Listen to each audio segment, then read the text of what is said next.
Salve galera, como é que vocês estão? Pra quem não me conhece, meu nome é Fernando Pereira, sou gerente de conteúdos aqui da Bitget, uma das 5 maiores corretoras de criptomoedas do mundo hoje. E ontem tivemos um anúncio muito importante: taxa de juros dos Estados Unidos da América.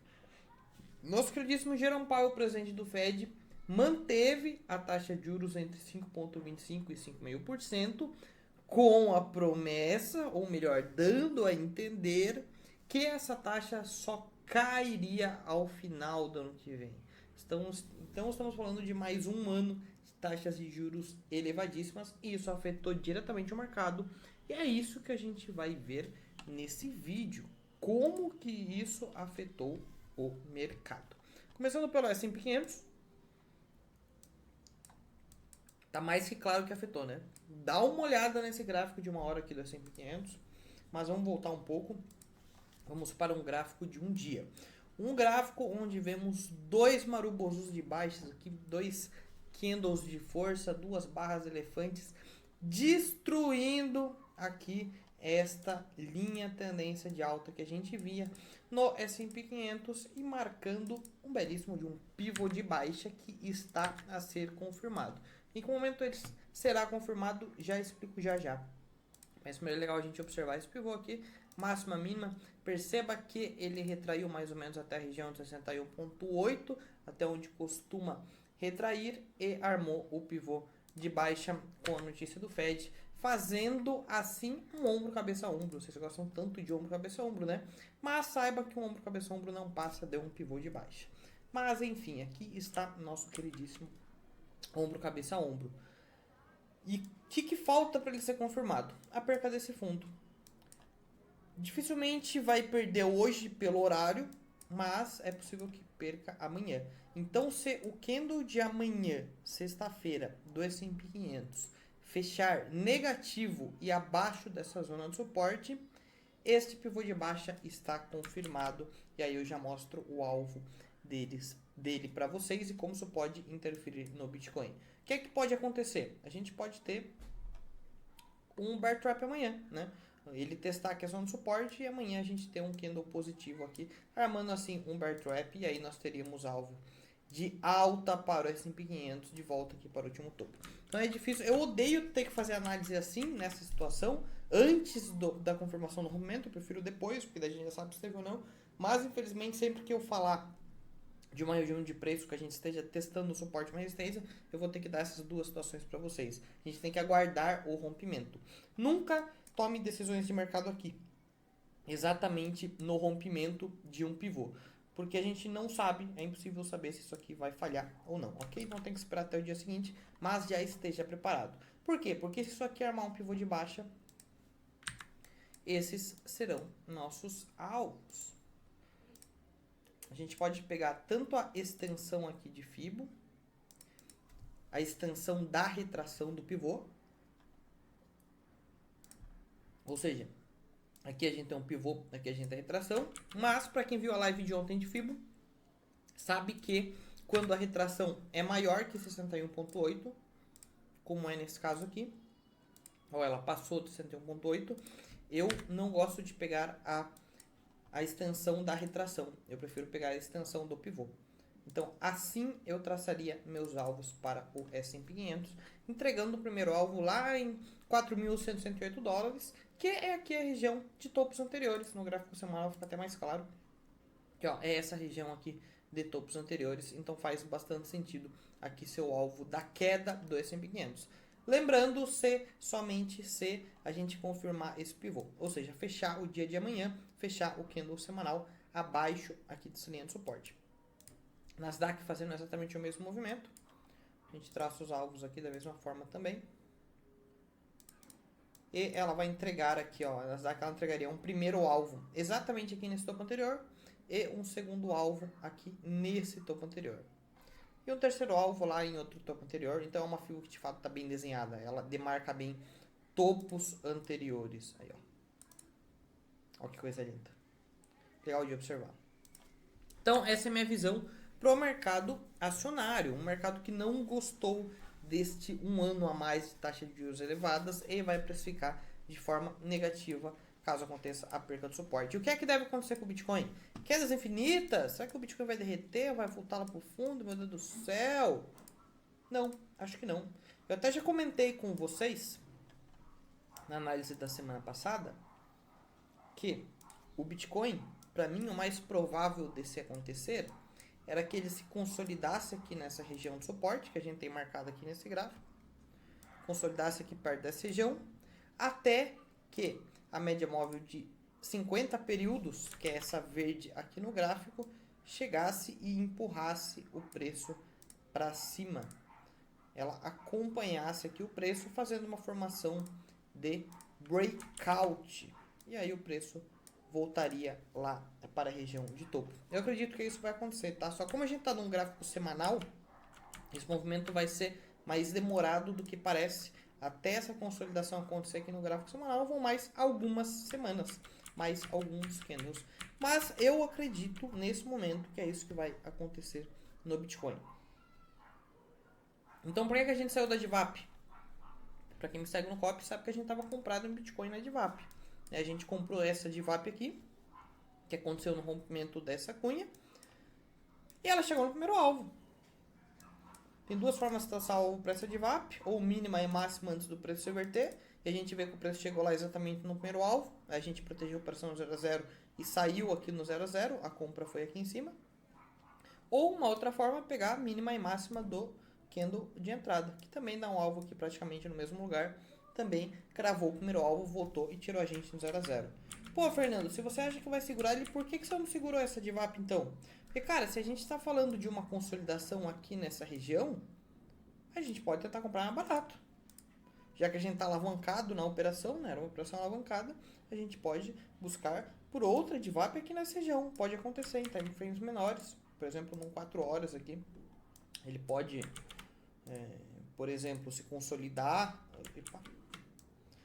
Aqui, ó. Ele pode se consolidar aqui nessa região, fazer um fundo mais baixo que o anterior aqui, deixar uma divergência no RSI com volume e a gente ter uma outra DVAP aqui. Não sabemos.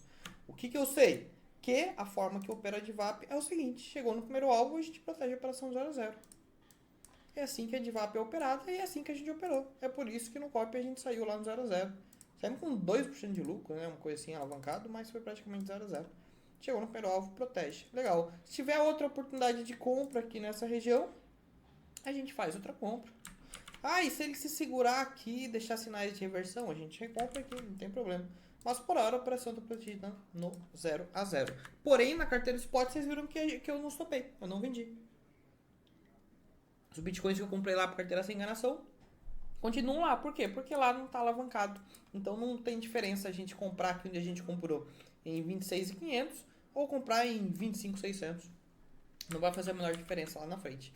Mas na operação alavancada, a gente saiu da operação 0 a 0. Agora, quem tá lá no grupo da BitGet viu que a gente fez uma outra operação em link essa semana, né? E é legal de comentar sobre essa operação aqui.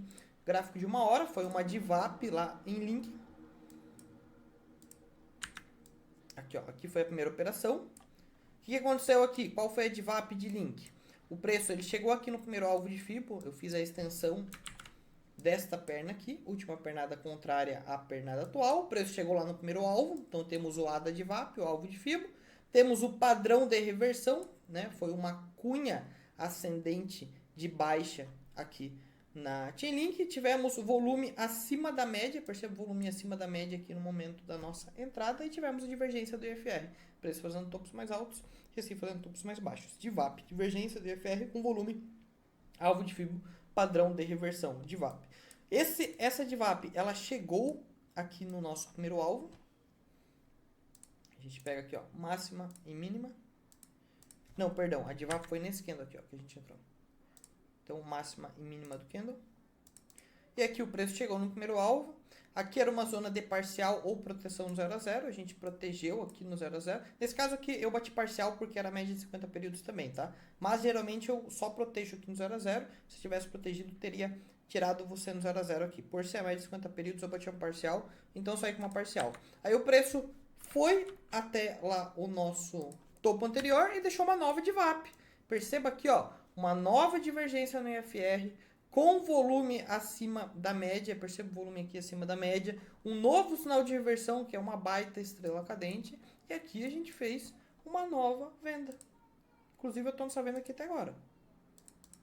Mínima e máxima, o preço ele chegou aqui ó, no primeiro alvo, protegendo 0 a 0, subiu um pouquinho, não tirou a gente, foi lá pro segundo, passo reto, chegou no terceiro, se segurou, e aqui eu bati uma parcial. Aí depois ele foi lá para um quarto alvo, nova parcial, voltou e eu tô no trade aqui até agora. Aqui, ó. Tá me entregando quase 40% aqui, até agora. Com duas parciais batidas já. E o stop agora, que antes eu tinha protegido no 0 a 0, ele já tá aqui, ó, acima desse topinho. Ok? Então essa é a operação de Chainlink que eu compartilhei lá no grupo gratuito da BitGet. Se você ainda não está no grupo, eu vou deixar aqui na descrição, tá? O link para você entrar é gratuito. Que mais? Deixa eu ver se eu tô de olho mais uma coisa no mercado. Não, é basicamente isso, tá? Essa é a visão que eu queria passar para vocês do mercado. Bitcoin, então, acredito aqui numa consolidação. Pode ser que esteja novas entradas, fiquem de olho nos vídeos aqui, semanalmente. Caso a gente entre uma nova entrada, com certeza eu vou falar por aqui. Vou entrar nela no Copy Trade também. E a gente está de olho agora em operações em time frames menores, como essa, por exemplo, de 1 hora da Chainlink que a gente pegou. No Bitcoin daria para ter pego também a operação numa hora. Mas, por hora, é legal guardar isso daqui, cara. O que pode ser um gatilho de entrada aqui pra gente? Quando a gente se consolidar, vocês vão ver isso daqui, ó. O Bitcoin ele vai se consolidar aqui nessa região, provavelmente. No gráfico diário, essa média de 50 períodos vai acompanhar. E no gráfico semanal, essa média de 50 períodos vai acompanhar. E aí o que a gente vai ver? O preço ele sendo espremido. Dá uma olhada como ele vai sendo espremido entre as médias. Até que, no meu ponto de vista, uma hora ele vai romper para cima. Pode ser como para baixo também, a gente não sabe. Mas a probabilidade maior aqui é de rompimento para cima por conta desse suporte aqui fortíssimo. E aí a gente busca uma entrada aqui, podendo deixar até uma de VWAP aqui, a gente pegaria ela aqui também daí. Indo para os dados on-chain, um gráfico que me faz acreditar que o estouro vai ser para cima, é esse daqui. Dá uma olhada nesse gráfico.